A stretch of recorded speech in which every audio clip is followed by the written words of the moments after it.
Hello everyone, welcome to the Cinematic Reviewer. I'm Tiffany. I will be discussing my thoughts on the new Taylor Swift album, The Life of a Showgirl.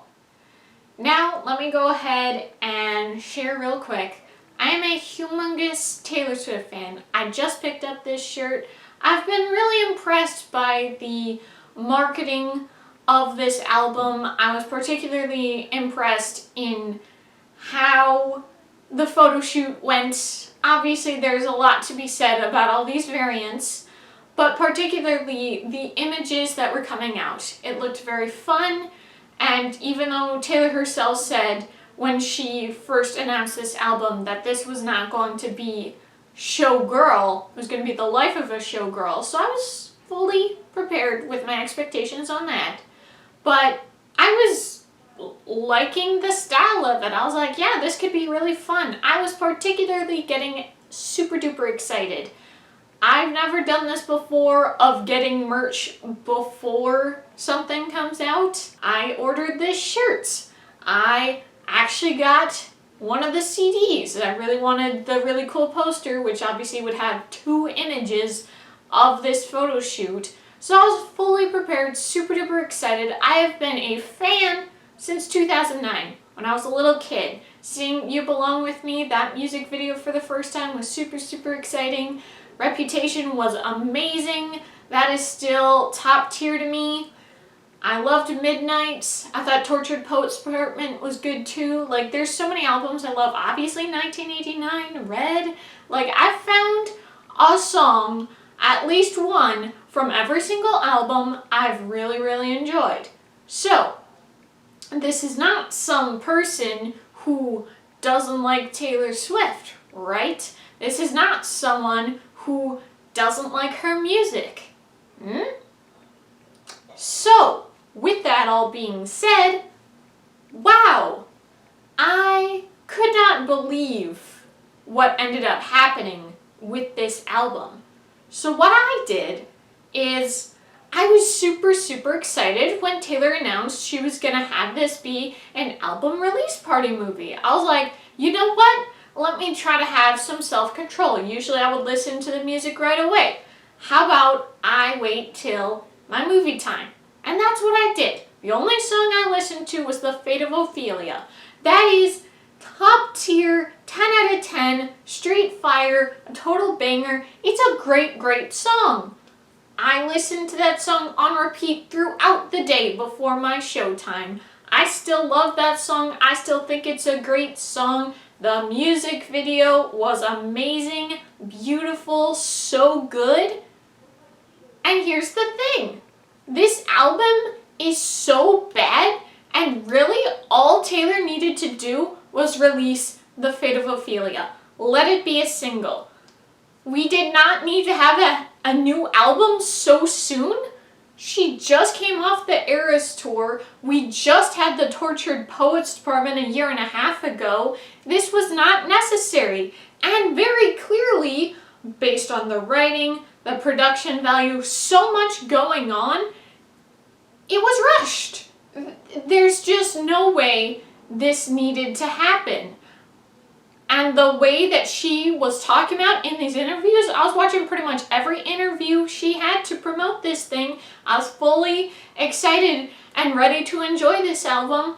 She herself said, oh, this is an album I've always been wanting to write. Oh, I was concerned about the writing falling off now that I'm actually happy and in love. And that's not what happened.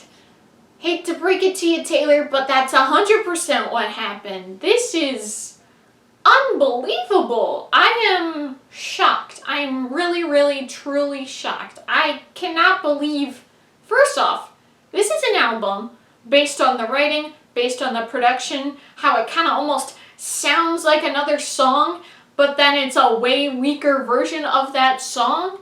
The number of times where it's like, this is just so bad. I would be disappointed if it was any other artist, right? It's not good. But the fact that it's Taylor Swift, never once has she been this bad with production, the whole execution, the lyrics, the whole thing. How is it possible How is it possible that this album is so bad? I really, really don't understand it. Some people have their little theories, they have their little conspiracies. Who knows? Regardless, this is something that shouldn't have existed. At the very least, this is something that should have stayed, gotten worked on way longer. Maybe next year it come out and actually be good. Who knows? But this was a true travesty, a blatant mistake. This is unbelievably wow. So like I said, The Fate of Ophelia, I love this song. I think it is amazing, so good. Elizabeth Taylor, I do think that is good. It definitely has that punch with the I Cried Tears of Violet. That's a great hit there. It was very fun. For the most part, there were only 4 songs I liked. And then when I was so depressed and bummed out and frustrated and angry by how this album was, by what kind of quality and lyrics and everything, how it all went down, I'm like, maybe I do have to sit with it more. Maybe I do have to reconsider this music. So I had to take like a whole 24 hours to relax. I actually watched K-Pop Demon Hunters for the 6th time because I was like, okay, I gotta get into a good mood, and that is such a comfort watch. It's such a great movie. And so I'm like, okay, let's reconsider. Let's try again. Try to have a little bit more open my eyes a little bit more, maybe. So Opalite, which is a song I did not care for the first time I heard it, I did think it was much better the second time listening. I thought it had a fun little beat at the beginning and middle, and the third time it was much more fun. Now Father Figure, the melody is better the second time around, and because like I said, I did not listen to this album until I went to see the album release party movie, I saw it censored, and then to get the explicit version, the second time around, it was a little bit more like I'm getting the context now. I see what's going on here. So I did think the third time listening it had a decent little beat. Now, Eldest Daughter is, I think, what is so particularly frustrating about this album, so frustrating about the lyrics. What is going on? This is not Taylor at all. Again, I would be disappointed if it was anyone. Any artist talking like any of these internet people, the number of times the younger Gen Z and Gen Alpha language on the internet, it's actually insane to me that she would actually use that for lyrics. Like I said, listen to it a second time, was trying really hard to be a little bit more open-minded. So the lyrics are still pretty cringy and blah, but the melody is fairly chill. But the song is still ridiculously cringy the third time around. Ruin the Friendship, couldn't really care less about that one. It does have a little beat the second time listening. Now actually Romantic, I did enjoy. I thought it had a good message. It's a great way to not be taking in all this vitriol and hate. I thought that was a good message. It's kind of a way to not so much internalize all that hate to make it into something else, to be like, yeah, what are you talking about? Interestingly, now I've gotten a little bit more context of what it could actually be about. It's a little bit, the intent behind the song is a little bit less great when you hear that. But I do think the message behind the song, the meaning behind the song is still very good. Now Wishlist, that is an awful song. I cannot stand it. It's so boring and what kind of whatever message, dude. Wood, this was so blah. Not a good beat or anything. Now Cancelled, I did enjoy this one. It was very reputation coded, and then when I listened to it multiple times, I really think this song hits. Now I will say, I do think the song is good. I think it has some solid beats. Obviously it has that really cringy "Did your girl boss too close to the sun" line in it. That's absolutely ridiculous. Please stop the madness. But I will say, the song is good, but still way weaker than so much of what Taylor has done before. I listened to I Did Something Bad after listening to Cancelled a couple times, and it's like I Did Something Bad, but just so much weaker. Like, it's still good, it's still fun, but it's like you're waiting for that punch, waiting for that to really hit, and it just never comes. I just feel like this is such a weak album. Sometimes it sounds like something she's made before, sometimes it sounds like something someone else has made before. The whole thing is very all over the place. Now, Honey, the first time, I will say, again, I watched it for the first time at the theater, so I'd never heard the song before. I will say, because that's how it goes. It's all visualizer videos as the song plays. I will say, the outfit Taylor wears in Honey, dude, she looked so good. She looked so pretty. I actually got so distracted, I didn't even pay attention to the song or the lyrics. I was a little like, oh, what were we doing before? So the second time listening, it's got a little beat, but it's a whatever song. Now the title track, The Life of a Showgirl with Sabrina Carpenter, it's still unbelievably blah the second time around. I just do not care for that song. Also, people have already said this before, having Sabrina with Taylor's great. I enjoy her music a lot. But you gotta say, who is really, really strong with the singing ability between the two? You gotta give it to Sabrina. Like, just having that there, it's almost like, can we hear a little bit more Sabrina? What was this album? My gosh. So, my overall thoughts, other than the 4 songs I liked, I was theorizing. Was she a victim of the invasion of the body snatchers? What was this album? How was this her? How did she write this album? What are these lyrics? The internet lingo? The racy lyrics? Also, I have a gripe about certain people and society in general. How they freak out about sexually suggestive things. It's either they're clutching their pearls, or they cover their mouth and giggle like they're a preteen learning about sex for the first time. The number of times I've literally seen people as they're doing their reactions to these very nothing sexual lyrics. They're like, oh my gosh, hee hee, oh wow, whoa, can you believe she said that, wow. It's like, can you be an adult for 2 seconds? Can you be mature for 2 seconds? Grow up.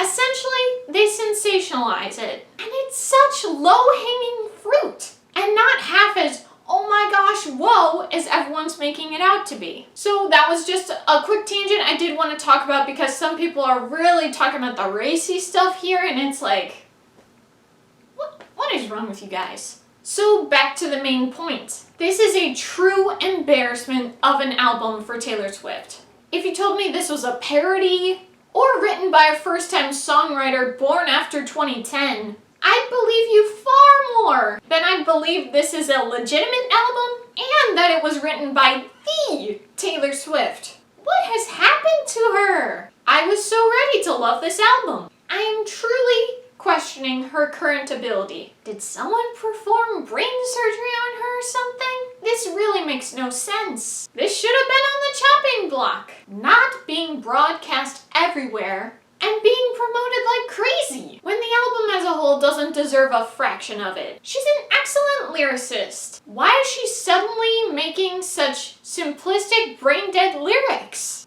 Ugh, I am so frustrated. The more I think about this album and its lyrics, the more I'm not even sure I can remain a fan. And mind you, that is a thought that has never ever occurred to me. I was ridiculously disappointed in this album. I'm hoping my opinion will change because I've invested a lot into being a fan. What I find wild about the internet lingo lyrics is Taylor said in an interview that she doesn't go and scroll on social media. So how is it that it's leaking, that it's bleeding into her lyrics? Is she interacting with the most insufferable, chronically online people alive? So what I've determined, based on what she said, with the Eras Tour, the Tortured Poets Department, the Life of a Showgirl, doing all of that It's clear she spread herself too thin. The quality of this album is horrendous. Like, please, Taylor, take a much needed break and hone the craft again,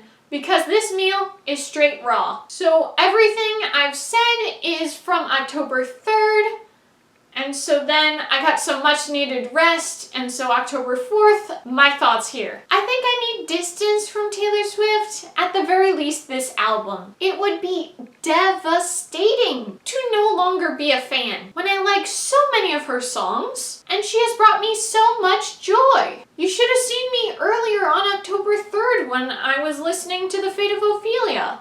I was ecstatic and listening to that song on repeat. I will stand by how bad and unintelligent a significant portion of the lyrics are on this album. I am not saying a song has to be super smart and highbrow. I am the last person to ask for that. I love so many songs that are considered silly, simplistic, or stupid. But here is the difference. Those songs are usually silly on purpose, and they have a great beat. I like pop, EDM, and rock beats. Now, I do understand. Sometimes a new Taylor Swift song needs some time.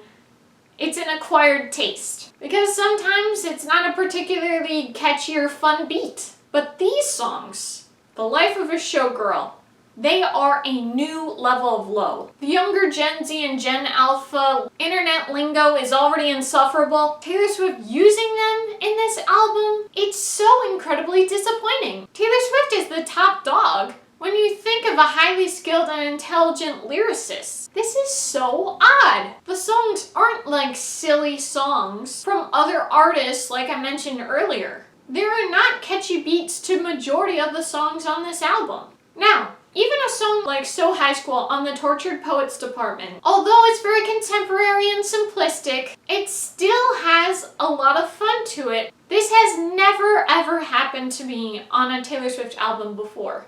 I hope upon hope this doesn't set a precedent for her quality of writing on future albums. Listening to the full album again and again, I was trying to be much nicer about it. I was trying to trick myself into thinking it was good, or at least being more accepting of it being good despite how blatantly cringy it was.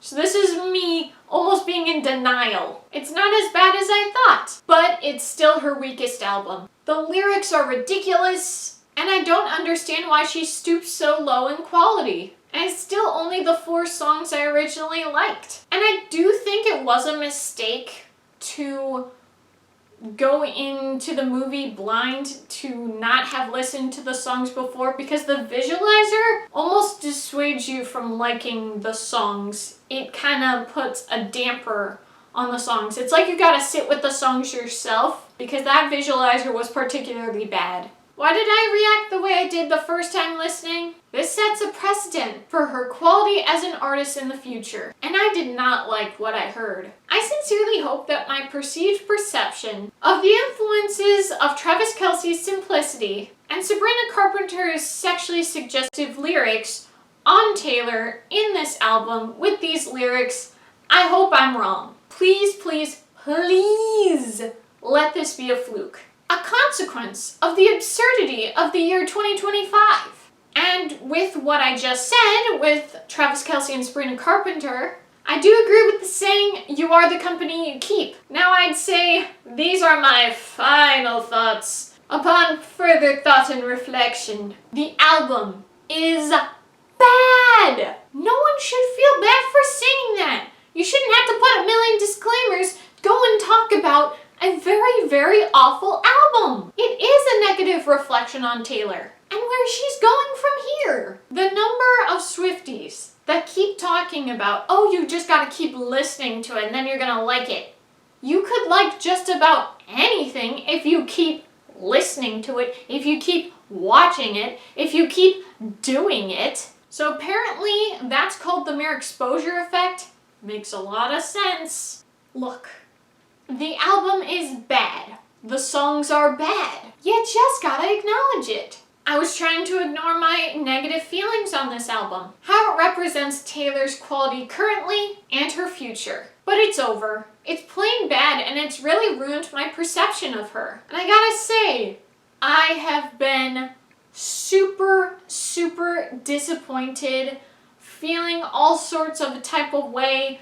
How can I now listen to songs I've enjoyed from the past when now I have such a horrible association based on how bad this album is?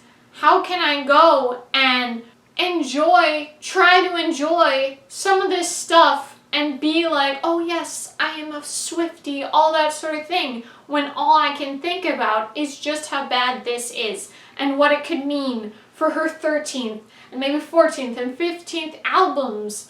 Where do we go from here? So, this is not me going quickly on anything. This is, I didn't want to feel this way, but honestly, this is where I'm at. I am done being a fan of Taylor Swift. I'm sure I will still listen to her music. It's not like I'm gonna go and become a hater. That's the last thing I'm gonna do. But the dedication I gave to her as an artist, that's over. I just can't believe this is where I am right now. So, I had a lot of very complicated feelings about this album, about these songs, about my reaction to it. This is not something I wanted to happen. Life kind of comes at you, I guess. But like, life is so hard right now, you want to find the good stuff, the happy stuff, the great stuff. How is it possible that such fun and such quality has died? I just don't understand it at all. And again, this is me just saying I'll be more of a casual listener, not so much like, oh my gosh, I need this merch. I need to listen to so much of her music. I need to gush about her. I need to talk about her all the time. And again, this is not something of being a part of a crowd. I was genuinely someone who really enjoyed this from Taylor. I had so much joy from her. Things are getting pretty crazy with this whole thing. And also, and I'm sure there are some people who are going to listen to what I'm about to say and they're going to be like, well, I don't care about that part. I don't know, it seems kind of relevant. Some of the lyrics in a fair number of these songs, people have been pointing out some of these things of what it actually represents, what she's actually saying, and it's not a good look. So things are a little not great right now. And I also want to say, the number of people who have already started saying, oh my gosh, this is just like 2016 with Taylor, how she got canceled. Dude, never once in my whole life, 2009 to now, never once have I been anti-Taylor. Never once have I been particularly critical of Taylor. I was fully on her side during 2016. Also, that was such a misogynistic hate campaign, and she was getting a lot of hate from people who never liked her. Yes, there were people that were being easily influenced and they decided, okay, I guess I'm not gonna like Taylor anymore, but she still had the loyalty of the fans, and her quality was still fantastic. Reputation was fantastic. We are, those of us Swifties, those of us Taylor Swift fans that are being so critical of this album, are judging it based on the quality, based on the lyrics, certainly based on what she said about this album, that it was going to be a great album, that she's incredibly proud of this album. You can't go and say it's parody. People already were trying to defend Sabrina Carpenter with Man's Best Friend, with many aspects, be like, oh, it's just a joke. You can like something that's bad, it's okay. But the point is, when something is trying to be heralded as, oh, this is on purpose, oh, this is a parody, or this is literal art, this is a masterpiece, this is amazing, and it's so blatantly obvious that it's not, you gotta evaluate. Thank you guys so much for watching. If you're a diehard Swiftie who ended up being as disappointed as I was, I'd love to hear your thoughts in the comments down below. Thank you guys so much for watching. I hope you enjoyed. If you did, be sure to give this video a big thumbs up, comment below, and if you liked this video and would like to see more entertainment content, be sure to hit that subscribe button. See you guys next time. Bye!